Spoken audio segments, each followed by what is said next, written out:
Now in HD.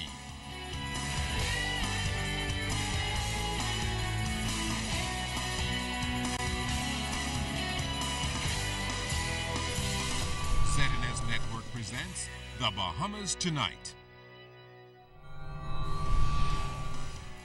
This segment of the news is brought to you by BTC, powered by Lime. A much-needed boost for Eleuthera with the grand opening of its newest resort, The Cove. Good evening, everyone. I'm LaDawn Davis with the Bahamas Tonight Weekend. Thanks for joining us. It took all of 10 months and a $15 million investment to transform the property into one which is poised to be a leading resort in the Family Islands. Jiminita Swain was there for the launch and has the details. Breathtaking views are offered from any angle of the 40-acre property the Cove occupies. It has 2 private beaches and provides a feeling that some describe as pure romance. Developer Sidney Torres transformed the resort property from a hurricane-damaged rundown hotel to a 60-room resort. It's expected to hold another 60 rooms due for completion by year's end.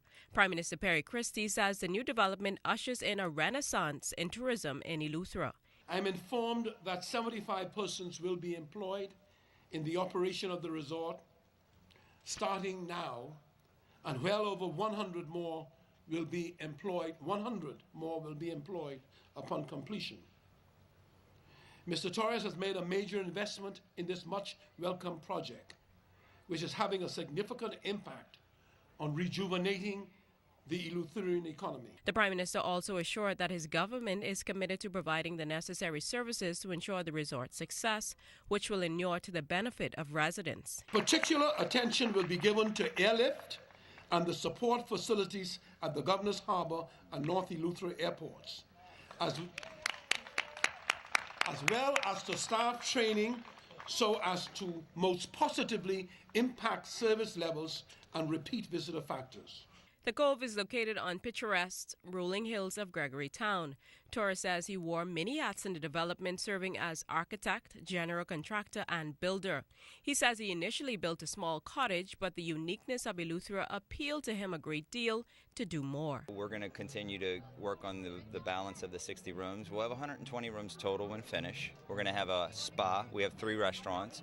And the reason we're doing that is because when people come for 2 weeks to 3 weeks, they want to be able to have a place where they can eat different foods at different places instead of being in one location. Several guests were flown in especially for the event, and they all spoke highly about the Cove and what it has to offer. I am very excited. Most of us are. We're very excited to see the transformation of this property, which I think has the potential to really transform this part of the island. It's beautiful. It's something very unique for the island, and we're excited. Prime Minister Christie and his contingent spent most of the afternoon touring the Cove property, and he says it's one that can be a major investment not only for the island of Eleuthera, but for the Bahamas as a whole. Jiminita Swain, ZNS Network News. Meantime, Member of Parliament for North Eleuthera, Theo Neely, was also on hand for the event. Neely, the Free National Movement's Shadow Minister for Tourism, says the investment is a good one for the island and one he fully supports. I'm excited now. I support Sydney 100%, and the reality is if he wants to transform this into the best product in the entire world, I support that 100%. Eleuthera certainly has the brand. The pineapple symbol means hospitality itself. Here in Eleuthera, we're known for our hospitality, and it's a wonderful thing, and I certainly support him. I think he's certainly, we can see the transformation already, as I said earlier, and I think it's just only the beginning, so I certainly look forward to it, and as a Member of Parliament, I'm happy to see this project here in North Eleuthera. Back here in the capital, authorities are investigating the latest homicide after an overnight shooting incident has left a man dead. It's the second murder in 2 days. Police say it was shortly before 2 this morning when they received reports of gunshots heard at Robinson Road and Ida Street. When they arrived on the scene, they found a male believed to be in his 20s with multiple gunshot injuries inside a silver Honda CRV Jeep. Now, police said the deceased got into an altercation with another male and was shot. This incident comes just a day after police discovered a man's bullet-riddled body. The victim was found outside a home on Apple Street off Wolf Road around 5 a.m. Friday.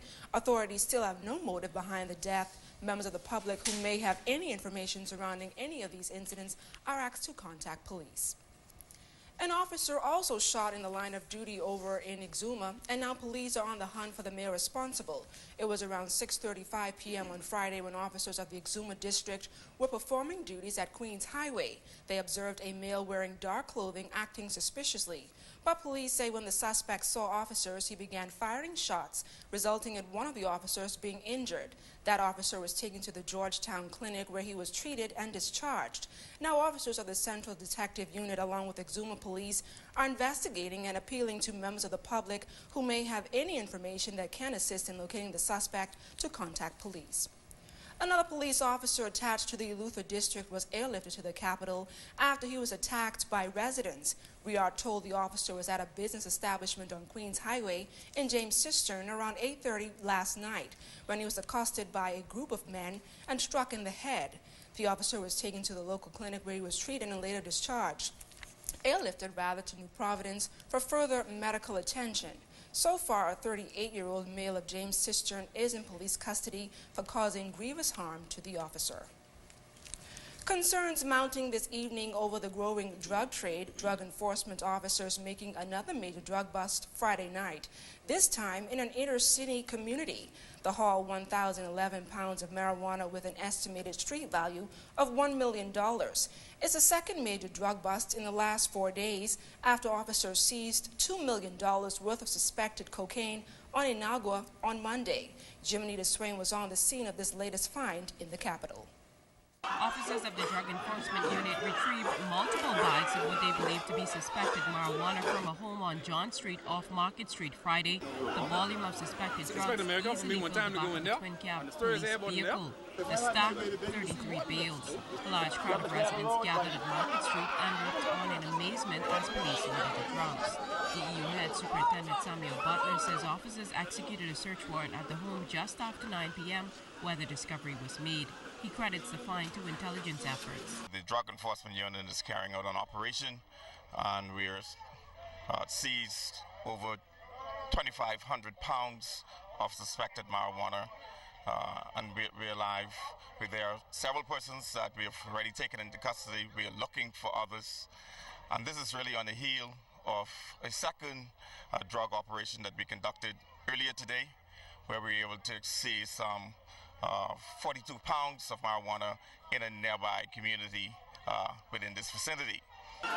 That was the preliminary findings at the scene. However, those figures were adjusted to reflect the find to be 1,011 pounds of suspected marijuana with an estimated street value of just over $1 million. 5 Bahamians and a Jamaican national were taken into custody. Earlier that afternoon, police made another drug seizure at a home on Eleuthera Close. The discovery, 42 pounds of suspected marijuana with a street value of $42,000. A 50-year-old male resident is assisting police. Superintendent Butler says he is concerned about the volume of drugs turning up in inner-city communities, but police will continue to improve their techniques in the fight. Because of our training, our understanding of networking, and actually working our intelligence, you recognize that even for this year, we've been very successful, and we look forward and we are optimistic that certainly we'll have much more success as we move forward in 2013. Seizures like this one is just another effort by DEU officers to rid the streets of drugs. Jimenita Swain, ZNS Network News.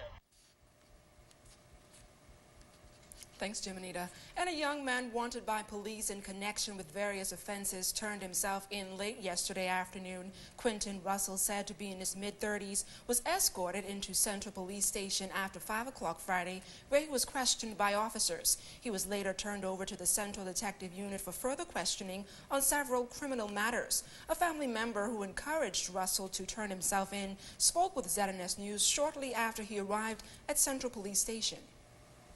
I bring him and he turned in himself in because he did not do the crime, and I am sure that he didn't do the crime just for him to keep out of trouble, because he is in trouble once and everybody know that he's in trouble once. He turned him, so I bring him and he turned himself in because he know he didn't do it. And if any witness out there who know that he didn't do it, they could come forward and look and help Quentin Russell, because he died going to jail for something what he never do.